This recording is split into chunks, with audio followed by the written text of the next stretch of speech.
To quote the famous phrase of Randolph Bourne, is the health of the state. By which Bourne meant, along with a lot of other things, that war permits the state to encroach on personal freedoms, increasing its scope and power while systematically shrinking the liberties of the people. The comment was obviously true, historically speaking, as for many ages, kings, nobles, and eventually parliaments avidly sought authority, revenue, and other resources to wage their seemingly endless battles. Bourne's axiom would be more valid yet in the modern era, as corvées numbering in the millions were mobilized in wars of global mass destruction, and newfangled methods of coercion and surveillance brought ever more aspects of daily life under the sway of state compulsion. This study of World War II by Burton and Anita Folsom is an instructive treatment of such matters, adding in significant fashion to our understanding of President Franklin Roosevelt, his subalterns, and their performance in that titanic conflict.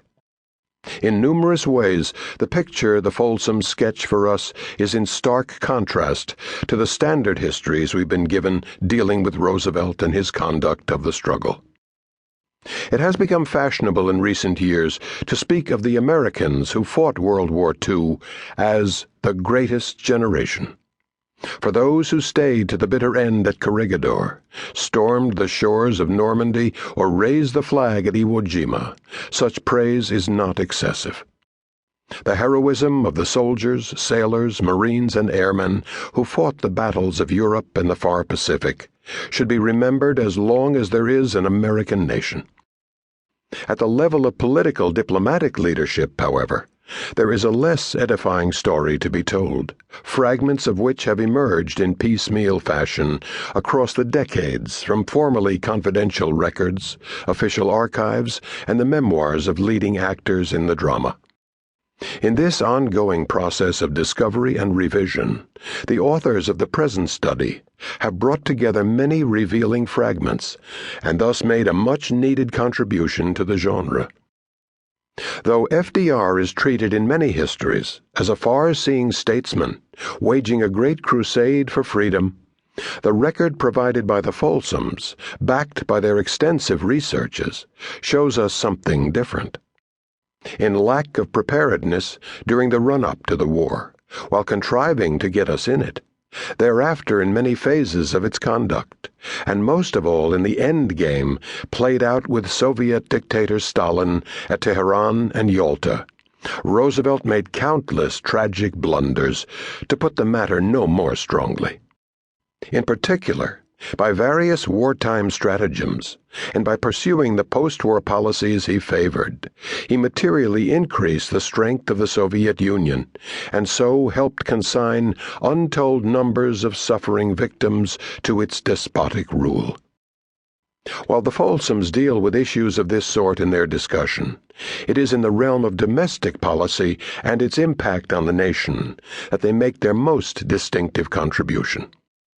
They show in detail the extent to which FDR used the war emergency with the best of motives per his defenders, but motives here are not the issue, to seek a further concentration of the federal power that had been growing steadily in the New Deal era.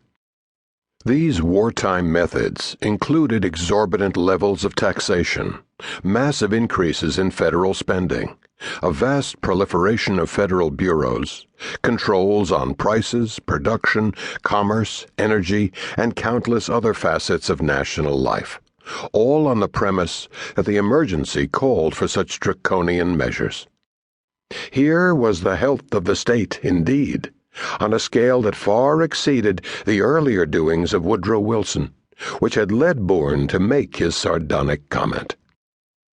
Equally to the point, as the Folsoms further show, was the use Roosevelt made of the power at his disposal, going after domestic foes and critics via wiretaps by the FBI, tax audits, regulatory crackdowns, and indictments for sedition, plus the well-known internment of Japanese Americans, a measure favored by Earl Warren, but opposed by J. Edgar Hoover.